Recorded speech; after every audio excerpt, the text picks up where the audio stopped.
দয়ার নবী গো, এর চাইতে পৃথিবীতে আর কি বড় খুশির সংবাদ হতে পারে? এর চাইতে বড় শুভ সংবাদ আর কি হতে পারে? আমি একজন কালো মহিলা, আমি একজন গরিব ঘরের মেয়ে, আর আল্লাহ যদি আমাকে জান্নাতের প্রতিদান দেন, তবে আমি আর এই অসুখ থেকে ভালো হতে চাই না।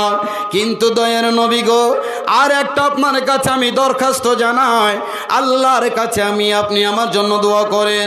সেই দরখাস্তটা হলো কি, ওয়া ইন্নী আতাকাশাফু ইয়া রাসূলুল্লাহ, দয়ার নবী গো, যখনই অসুখটা আমার শুরু হয়ে যায় তখনই আমি মাটিতে গড়াগড়ি করি।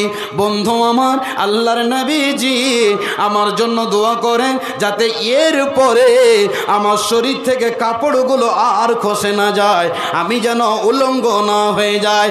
আল্লাহর নবী বিশ্ব নবী বললেন, ঠিক আছে রে আল্লাহর বান্দি, যাও যাও, আমি আল্লাহর কাছে তোমার জন্য দোয়া করলাম, তোমার আর আগামী দিনে কোনো দিন শরীর থেকে কাপড়গুলো খসবে না।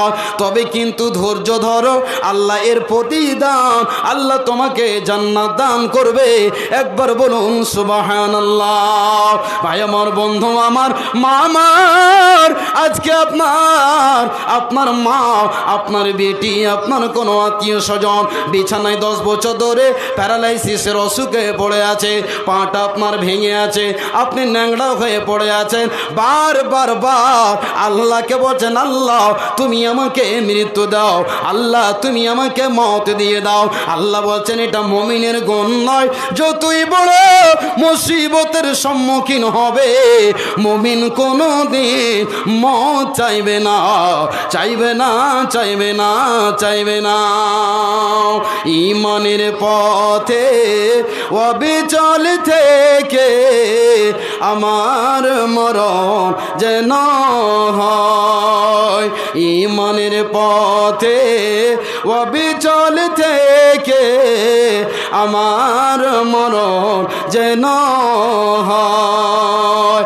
তোমারই কাছে মিনতি আমার, হে প্রভু দয়াময়, ঈমানের পথে অবিচল থেকে আমার মরণ যেন হয়। বলুন আল্লাহুম্মা আমিন।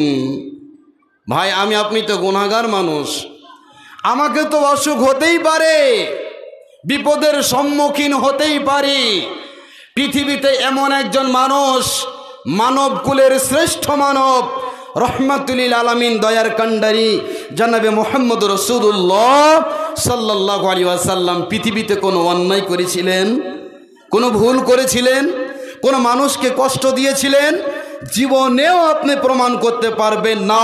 পৃথিবীর কোন মানুষ ইতিহাস তুলে বলতে পারবে না যে বিশ্ব নবী, রহমতের নবী, দয়ার কান্ডারি জীবনে একটা কোনো মানুষকে কষ্ট দিয়েছিল। কিন্তু বিশ্ব নবী যখন মৃত্যু মুখে শায়িত, মৃত্যুর কবলে যখন নবীজি ঢলে যাচ্ছেন, নবীজির শরীরে কত জ্বর, শরীরে কত টেম্পারেচার, কত জ্বর। আজ পৃথিবীতে মানুষ এই জ্বর নামে অসুখে আক্রান্ত, বেশিরভাগ প্রায় মানুষকে এখন বর্তমানে টাইফয়েড জ্বর হয়ে যাচ্ছে, আর এই অসুখে কতগুলো মানুষও মারা গেল। তো ভাই, আমি যেই কথাটা বলছিলাম, আল্লাহর নবী পৃথিবীতে কোনো দিন অপরাধ করেননি।